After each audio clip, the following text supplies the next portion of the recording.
Hi, this is Andy Cowan here with just a quick video for Key Stage 1 computing.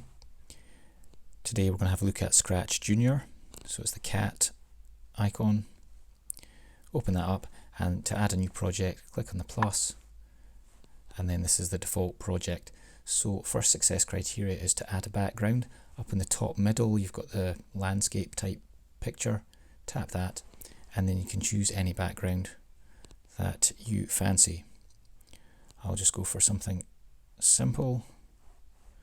Choose this one, empty room, and then click on the tick up in the top right. And then I've got the cat in the room. Second success criteria is to choose and add characters. I'm actually going to get rid of the cat, so to do that, on the left, touch and hold, and then it starts wobbling, and you can just X to delete the cat. Then to add any new characters, tap the plus, and you can choose anything in this list. I'm going to go for a cyclist, add cyclist in, and then you can just move it about where you want it to start. I'll say that'll be the start position, and then we can start coding. So down in the bottom third or quarter of the screen, you can see that there's the cyclist. So that means that's the cyclist that we're coding. If you've got multiple characters, just add in something else for now. You've got to tap on the character that you want to code, and you can see the bottom section changes the outline of the character that you're dealing with. But for now I'm just going to have one character, which is the cyclist. So it looks a little bit intimidating, but it's pretty straightforward. To begin with, we've got to start our program with a yellow block. So over in sort of mid-bottom left, you've got the yellow options, various starting blocks. You can use this one here with the green flag. That means whenever you tap the green flag up the top, your program will run. Or there's this one here, which I'm going to use, which is when you touch your character, the program will start. So all programs have got to start with some kind of start block. Then today we're just going to deal with movement. So that's in the blue section, and here we go. These are the move blocks. So I'm going to start with my bike going along, and then I'm going to rotate it to the left. Let's just play this, see what happens. Okay, so it makes it look like it's doing a bit of a wheelie. I think that's pretty cool.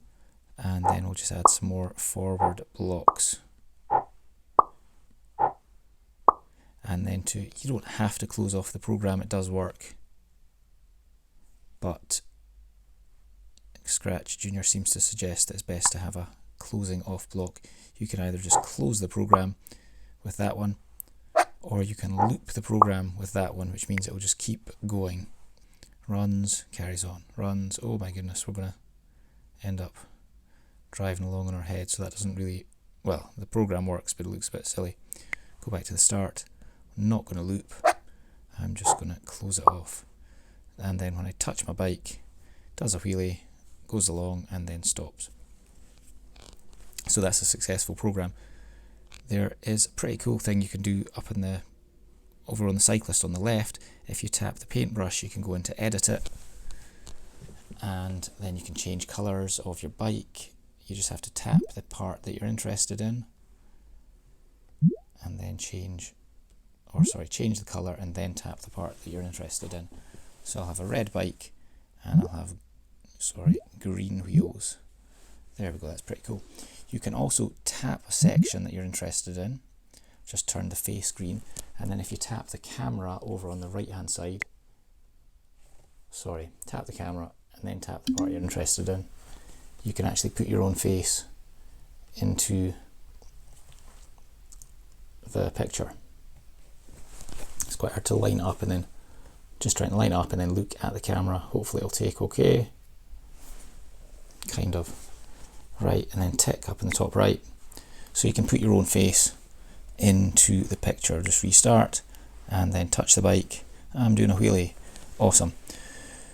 Hopefully that's helped with a little bit of Scratch Junior. Thanks.